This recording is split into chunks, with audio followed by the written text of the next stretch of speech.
All right, guys, this is my third attempt in making this video, and the past two have been miserable failures due to user error and camera malfunctions. So I'm going to just do this right at my desk. And I can stare at the camera and I can see the record thing being on. And actually what I'm going to do too is, even though the sound is probably pretty good because it's quiet in here, I'm going to turn on my microphone, and now I can see the line bobbing up and down, so I know I'm getting good sound. So I think many of you will be interested in this video about basic finances around doing the lifestyle that I've been doing for the past 3 years. And there's certainly more than one way to skin this cat. And what I've decided to do is, in the 2 years prior to me embarking on this journey, when I was still working, I had a spreadsheet that I worked on every single day. I tweaked and refined it, and it was recreational for me. It got me into the world of just 2 more years I'm going to be out there. All right. So before we get to the numbers, let me tell you about a couple of tests that I did beforehand to make sure I was making the right decision for me. So this lifestyle, let's face it, it's not for everyone. Number one is I already had a trailer. And I bought it on the impulse buy when I was living in Idaho. It was a 27-foot Leighton Nomad travel trailer, weighed about 7,000 pounds. And I decided that I was going to take it. I kept it in storage. I was going to take it on a trip to Quartzsite, Arizona, because I was doing what you're doing. Watching Quartzsite videos like crazy. I was binging them. I couldn't get enough of Quartzsite videos. I said, well, I'm going to take 3 weeks off from work, which I'd never done in any job I've had. 2 weeks is the most. I said 3 weeks and a couple of days, so almost a month off I took. And I drove from Virginia to Quartzsite, Arizona in, I believe it was January of 2020. It was like right before the pandemic hit. I mean, when I got home a couple weeks later, this mysterious disease was on the news, and a month later it was just all heck broke loose. But I went out there, and I camped in a BLM area known as Skadden Wash outside Quartzsite. And there were a couple of YouTubers, Sazanac, who's a trucker, that's Kansas spelled backwards, and Hobotech, who you might see him. He doesn't travel that much anymore, but I think he comes out to Quartzsite still once a year in his van. But he has a house, and he does high-tech reviews, and he does very well. His channel does very well doing that. But they had an open invitation for anyone to come camp with them. So I took him up on it, and I showed up there, and I stayed in Skadden Wash for 10 days. I had one lithium battery. I did enough research to know my one lead acid battery that came with the rig wasn't going to work. And I can't remember how much solar I had. What I do remember is I had a blast. I had a lot of fun that 10 days. And I was like, I'd never really spent any time in the desert. And so fact the number one was figured out. I loved the desert, and I loved boondocking. Was able to watch TV and stream shows. I think I was. I don't remember not being able to, and that would have been pretty important to me. So somehow, some way, I figured out a way to have enough power. I don't even remember if I had a generator. I did have a generator. I don't even remember running it. That's 4 years ago, almost 5 years ago, right? So this is January 2025. So it was like 5 years ago. Holy moly. So I was a couple of years there away from being able to retire, but boy, when I left and drove back home, my mind was made up. The other thing that I had done is I had lived in my RV while I was still working full time to make sure that even in a stationary place with hookups and everything, I found a place in Fairfax, Virginia, where I was working, that I was going to be comfortable in the space. And I got to tell you, I was more comfortable in that RV than any house, condo, or apartment that I've ever been in. The coziness of it, like you look around here, this is not big. This is a 21-foot RV. There's the bed back there. There's Dottie on it. The kitchen's right over there. I mean, let me just show you. That's it. You know, this is as big as it gets.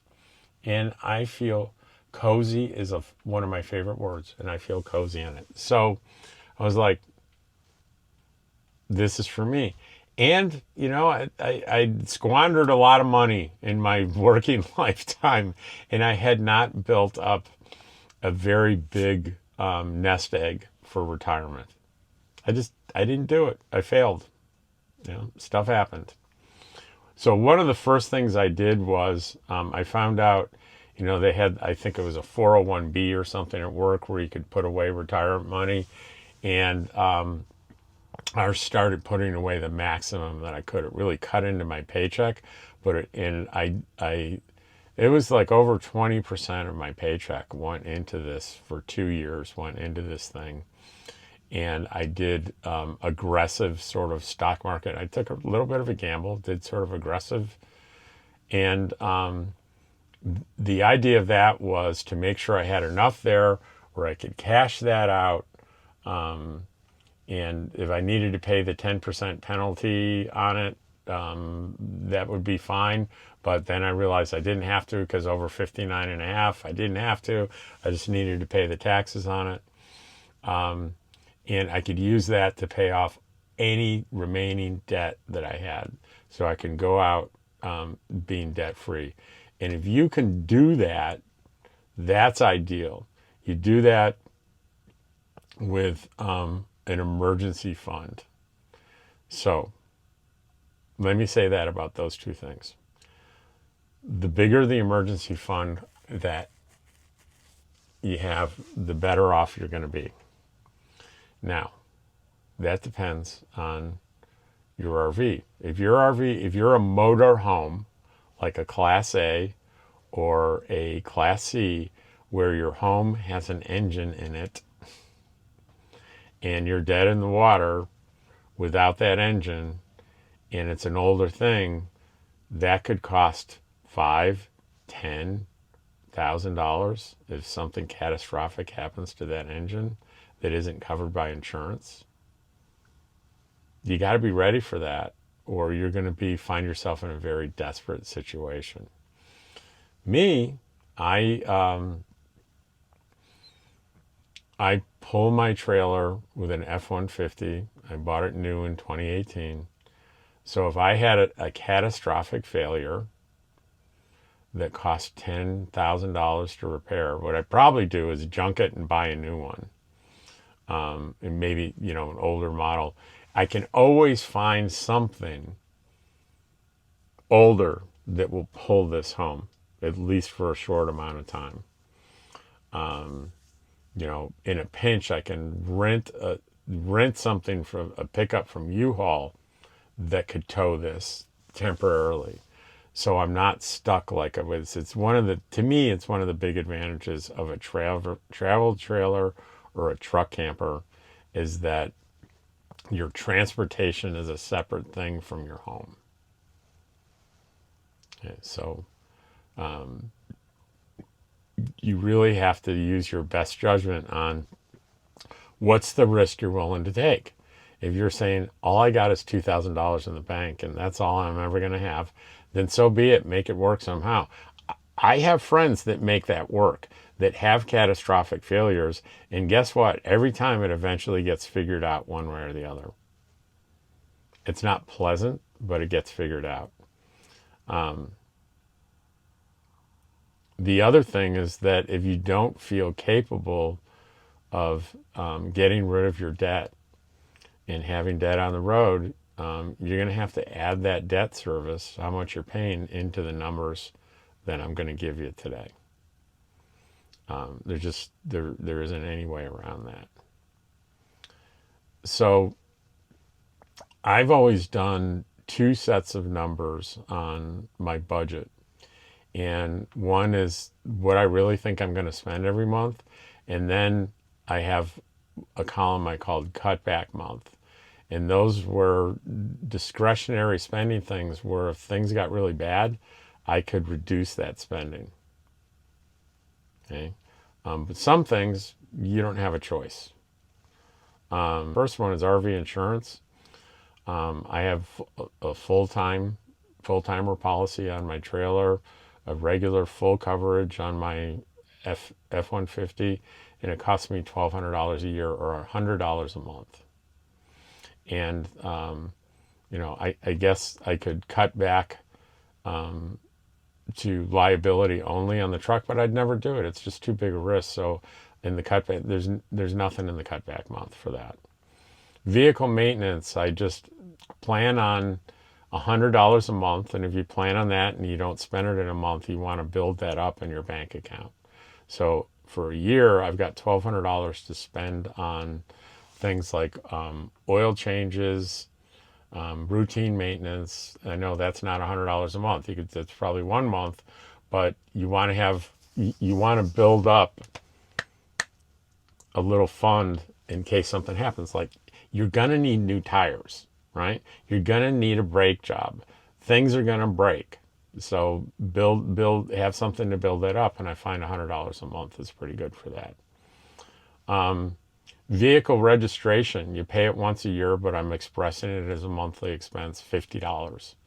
It's about $600 that I pay for both. And it was closer to $900 when I started, but as your vehicles depreciate, that tax goes down in Nevada.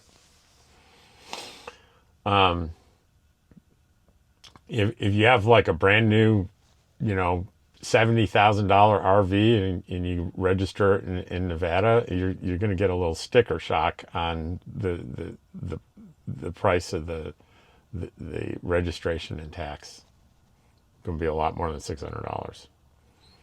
But you can go and research that on, go to the Secretariat. If you're going to be like where I am in Pahrump, Nye County, you go to the Nye County website and you can figure out how much taxes are going to be when you register a vehicle. This is a must. You have to have someplace for your mail and your bills to go. And I use I use more than one, but they average around $90 to $100 a month. I'd say $90. And in the cutback month, you really can't cut back on that. It's an annual fee. You can't turn it on and off. So there's really no thing. And here's a splurge expense I have. Netflix, Hulu, HBO, all that stuff, $169 a month. And absolutely, you can modify that in a moment's notice and go from $169 a month to $0. And why is it so much? Because I have YouTube TV, which is like in itself, it's close to $90, and that gives me a feed of local TVs. It's like live TV. But in a lot of places, you can get free over-the-air TV if you want. And you don't need that. I happen to be in a place right now, and this is not representative of all of Quartzsite, but where I am right now in the section of the LTVA, I can't get a single reception channel, not a single one.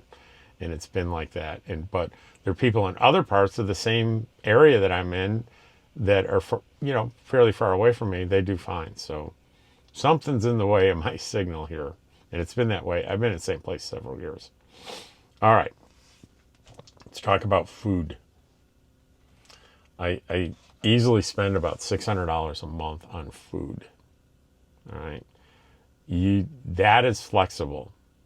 You can get that down easily. You can have that to 300 if you start, if you're frugal. And if you're interested in how to be frugal, I got an answer for you. Go to the Frugal RV Gal is my friend Jana, and she has a YouTube channel, and much of it is devoted to how to eat really, really well, how to cook really well, and how to do it on a shoestring. And she is a genius at it.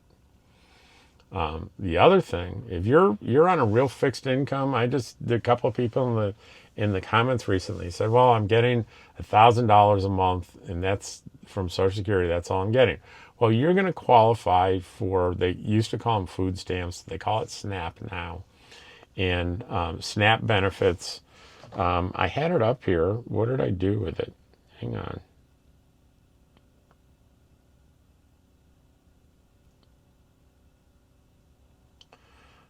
In Nevada, where I am, the estimated average monthly benefit for 2025 is $199, so about $200 a month. And maximum monthly benefit, maximum is $292. This is a person of one. It goes up with people in the household. We're just assuming we're solo travelers. So you can go anywhere from $200 to almost $300. There's deductions that you have that you can take to get more money, but the average people get is right about $200 a month. So I know it can be done for groceries for $300 a month. If you have a SNAP card, that'll get it down to $100 a month, but that's not in my spreadsheet. I have $300 in there in the cutback month. Gas for your RV. I budget $200 a month because some months I don't go anywhere. Some months I go from here to Pahrump or Pahrump to New Mexico. But, over a year, it averages $200 a month. And you can cut that way back. You can cut that back to zero if you don't move. You have discretion on how much gas to use. So I put the cutback month, you can do it for $50. And I have a category just called fun. Going out to dinner a couple times a month with friends, having, a Coke or a beer at Beer Bellies and things like that. I put that at $200. If you really want to cut back, let's make it $100, but let's not make fun zero. All right. RV parks, campgrounds. This is a biggie. My budget was $500 a month, and that's ridiculous for me because of Quartzsite. So November, December, January, February, and half of March, 4.5 months, I'm paying $180, right? And I'm in an RV park in the summer. So let's just say June,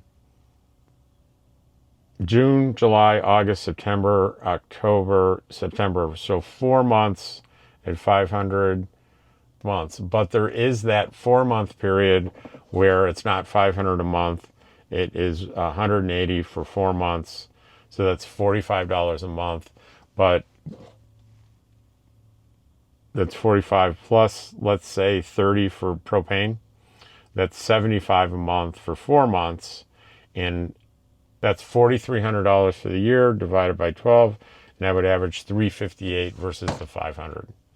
And discretionary, that number can be zero. And I'm going to talk about how that can be close to zero.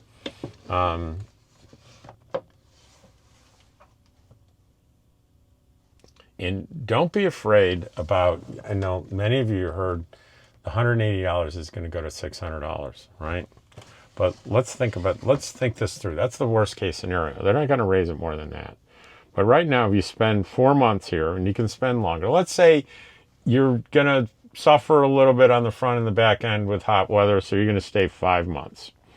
So $180 right now, divided by 5, is $36 a month, okay? That's, where are you going to stay, park anywhere for $36 a month? The answer is nowhere. So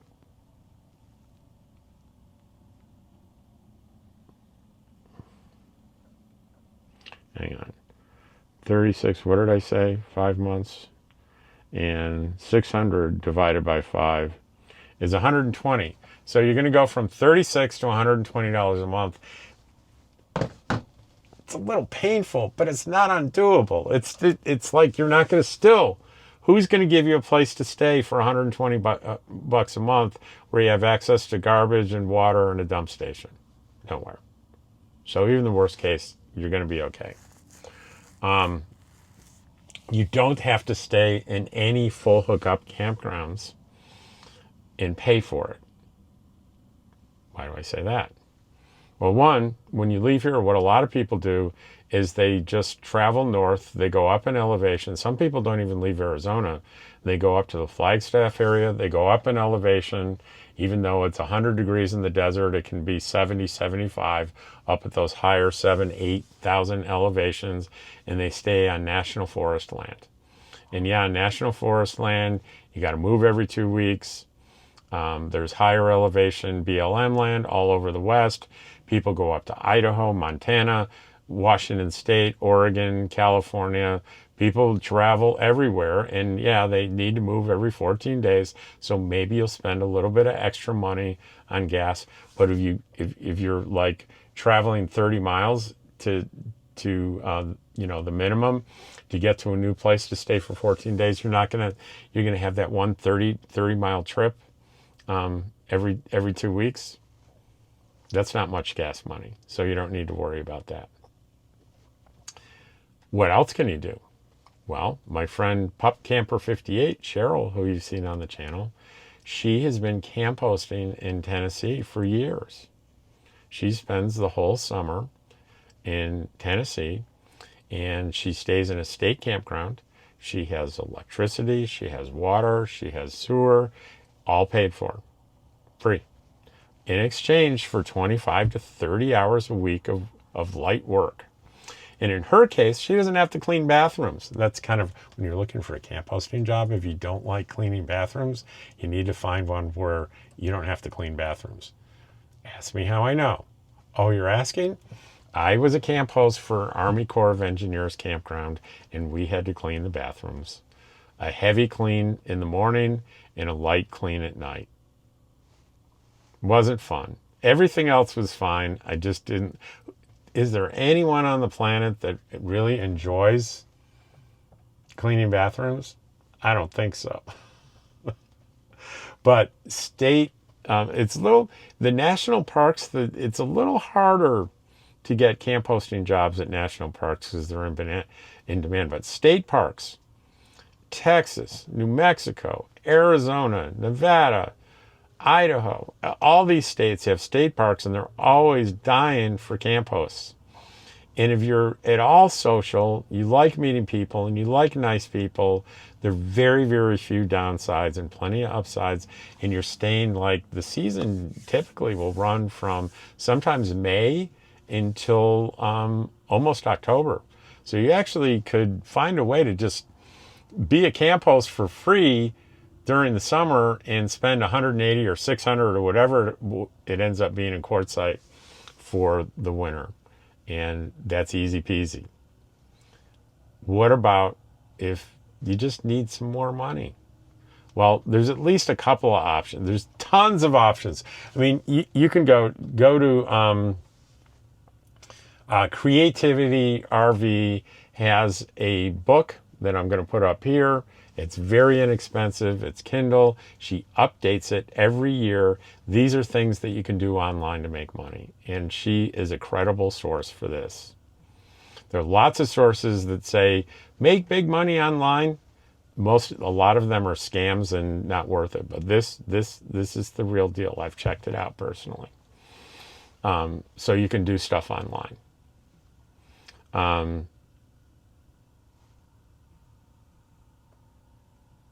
I didn't mean to go into that. Let's put that on hold because I've got a couple more line items to go. I have a line for propane that I show at $75 a month. Right now I'm running at a rate of $20 a month out here. As it gets colder, I think I'll peak out at $30. If you're boondocking, I use the propane for my my ventless propane heater and to run my refrigerator because I don't want to use electricity on my refrigerator. And you can cut that down. You know, if you're using a heater with propane on it, you can bundle up with wool blankets or a zero degree sleeping bag, and you can save money on propane. There are lots of ways to do that. So I put my cutback month at $15 instead of $75. Cell phones, $300. I pay $300 for cell phone and internet.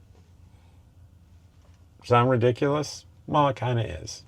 I have an online job that I work about a day a week, and I need super solid internet connection wherever I am. So I have Starlink that's $145 a month. Then I have a business AT&T line that includes a hotspot that's unlimited for $150. So that's how I get to $300 pretty quickly. But here's the good news. You can go to Visible Wireless, it's a subsidiary of Verizon, and for $30 you can get, it's $30 including all the extra fees and taxes. It's $30 a month, right? And you can get unlimited. You can use your phone as a hotspot, and it can be unlimited data. And it's not bad as long as you're somewhere near a cell phone, a Verizon cell phone tower, it'll work. It's not going to work absolutely everywhere, but for $30 a month, what do you expect? It's going to work in a lot of places. When you don't have a cell signal, there are other things that you can do for entertainment. I, for example, have, see this is a hard drive that's like 3 or 4 terabytes. I forget the size. It's on there, but I can't see it. It's a big one. And you know what's on here? Movies, TV shows. So if I really want entertainment and I can't get any internet, I've got all the entertainment I'll ever need. And yes, there are totally legal ways to record stuff for your own personal use. One is a software called Play On, and it's a VCR software that you can record shows just like the old TiVo, right? And it makes your laptop or whatever into the TiVo. So you don't even need one of those drives I showed you. You can save, if you have a big enough drive on your laptop or desktop, you can use that. So there's a way around that. Laundry, RV, laundry. I do $40 a month. You can do laundry for $10 a month. Just stretch it out, make it work. Clean some things in your sink. Clean some t-shirts with water and hang them up outside of your boondocking. There are ways to save money there. So with my regular monthly, that column totals out to $24.69. Let's call it $2,500 a month. And the other one comes out to $895. All right. Now, if you have that low income, right, and believe me, if you're just getting $1,000 a month on Social Security, you're going to automatically qualify for that food card. And you'll get, in Nevada, you will certainly get at least $200 a month. So we'll call that $895, that $900. We're down to $700 right away, right? And gives you that gap of an extra $300 a month. And you can do better than the $300 a month for food.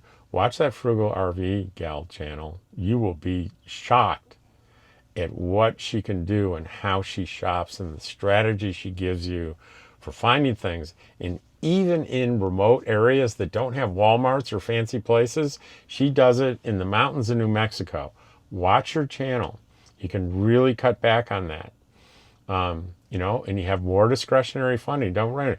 I said, put $100 out there for your fun, right? Well, maybe one month you don't have fun. Maybe you go out with your friends to beer bellies and you drink water or nothing, but you still have fun. You're just not spending money on a beer or a Diet Coke, and you're not buying a hamburger there, right?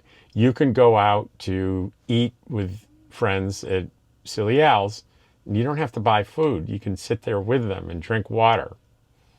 I know that doesn't sound like fun, but there are ways to cut back where your enjoyment isn't really cut into. A strategy would be, I'm going to go to Silly Al's. I can't afford it. So I'm going to, right before I go, I'm going to eat a meal, one that is very thrifty because I've been watching Frugal RV Gal, and I'm going to be full when I go there, so I won't feel as bad, but I'll have the companionship and the fun. All right? You can do that. There's a guy that used to hang out with us many, many years ago in Dallas, and he would, every Friday night, we'd all go out to eat at Black Eyed Pea restaurants, and he couldn't afford anything. And we would, don't get me wrong, we'd always offer to buy him, and he was like, he refused any charity. And he would get a water, and he would, there were lemons on the table, cut lemons, and he would squeeze lemon into it and put sugar into it. He'd make himself a free lemonade every Friday. And this guy had a great time. Now, we're all said and done. So we got it down to $900. We got a $200 from the SNAP card, the food card. So we're down to $700 a month. It's costing us to live.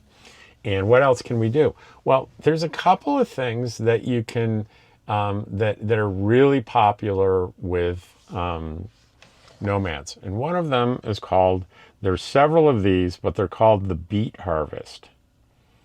And there are companies around certain areas in the north that have an annual beet harvest. I believe it's in the fall. But if you really want the details on this, go into beet harvest temporary job, seasonal job into YouTube, and you will get buried in RVers doing YouTube videos on their personal experience doing this. I'm just going to read from the search that I did.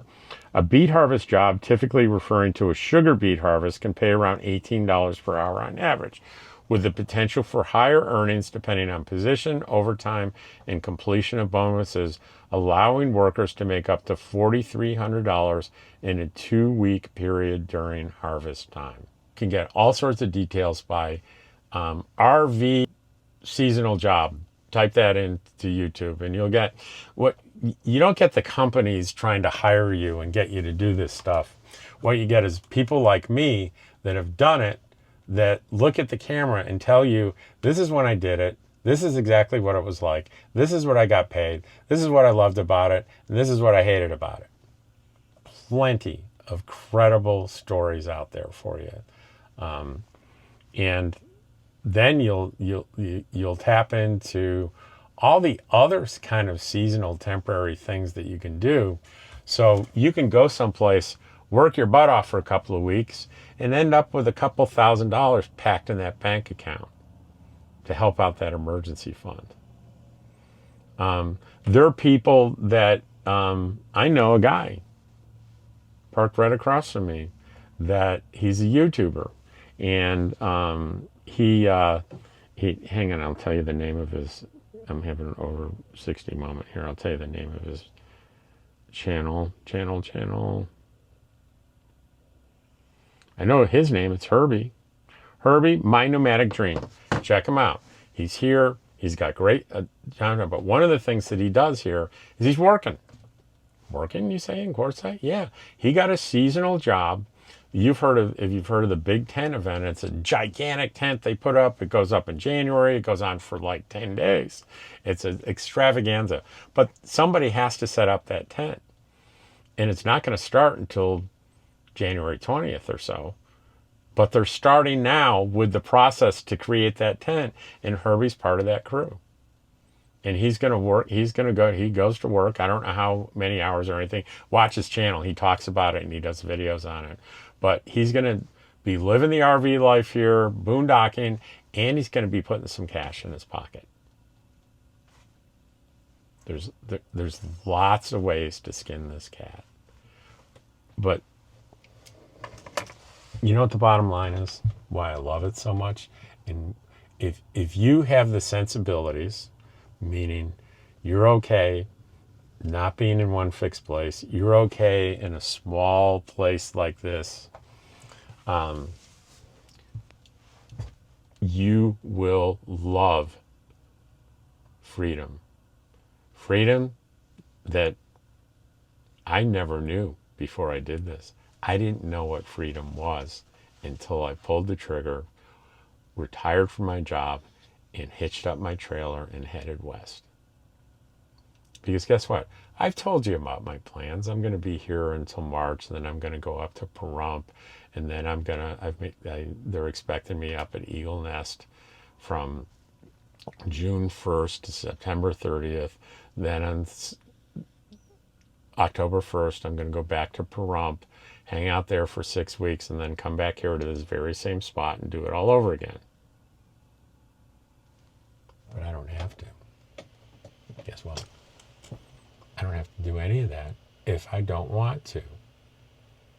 I could change the whole plan today. I could pack up my stuff and I could decide, you know what? I'm going to go down to Yuma.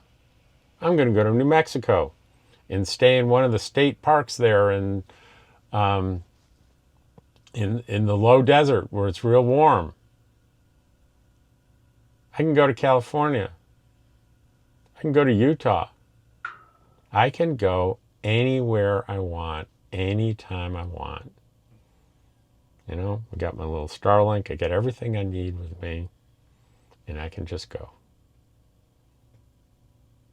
Right? If I have family, sure I do. I got 2 brothers and a sister in Ithaca, New York, and I have a brother in North Idaho. If they need me, I can bring me and my house to them. It'll take a few days to get from here to Ithaca, but I can make it in 5 days, 6 days. Right? And I can make it up to my brother's place in Idaho in 3 days. So I'm not divorced from my family, and I'm not estranged from them. If they're all older brothers and sisters by at least 10 years. At some point, somebody's going to need me. And I'm going to pull my trailer to where they are.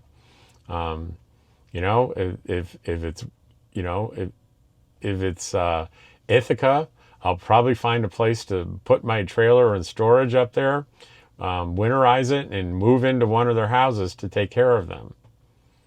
All right. If it's Idaho, my brother Frank and the big piece of property he has, I can just live in the RV. I can figure out to do it in the winter. I've done it before. With my old RV, I did go through winters and blizzards and everything in my RV. I know how to do that. Freedom. This is real freedom.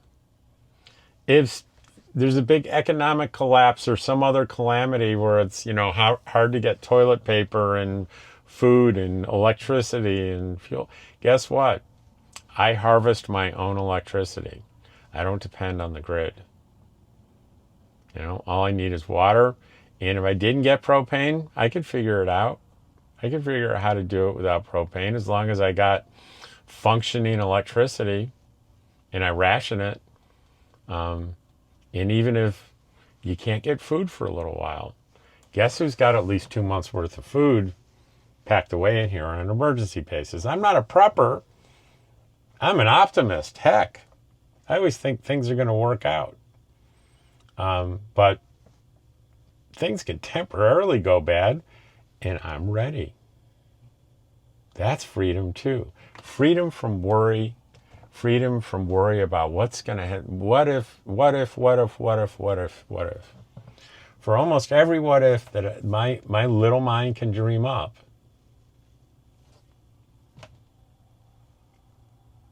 I can come up with, I'm going to be okay because of the way I live. So hopefully this helped you. I know you're going to have questions. Throw those questions out there. Throw them out in detail, but do me a favor. Don't expect me to type out answers to all those questions. What you can expect is the day after you make that comment, come and check out my comment video, because I read all the comments, except for the nasty ones. They magically disappear. I read all the comments and I answer them. And wouldn't it be better if you had a question that instead of reading my typed answer, you could look at your TV and look at my face and listen to me answer your question? I think that's more fun for you, and it's definitely more fun for me. I love doing it. I do my videos and everything. Believe it or not, I have 1,600 videos. 1,600 videos on my channel. You must think, he much worse. No.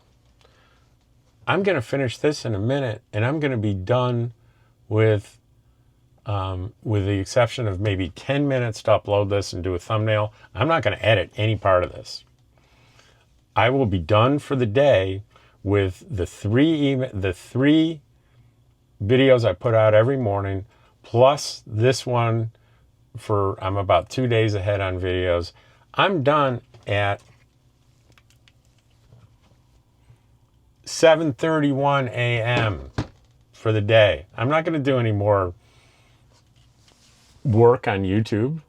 I'm done for the day. 7:31 a.m. I got the rest of the day to do whatever my heart desires. More freedom. And the sense of there's joy in this, there's a sense of freedom in this, and there's a sense of, hey, I'm going to be okay. And I want that for you. I hope you enjoyed this video. And if you hung in there for the 45 minutes I've gone on and just talked, then you're my hero. Thank you. I appreciate it. Take care.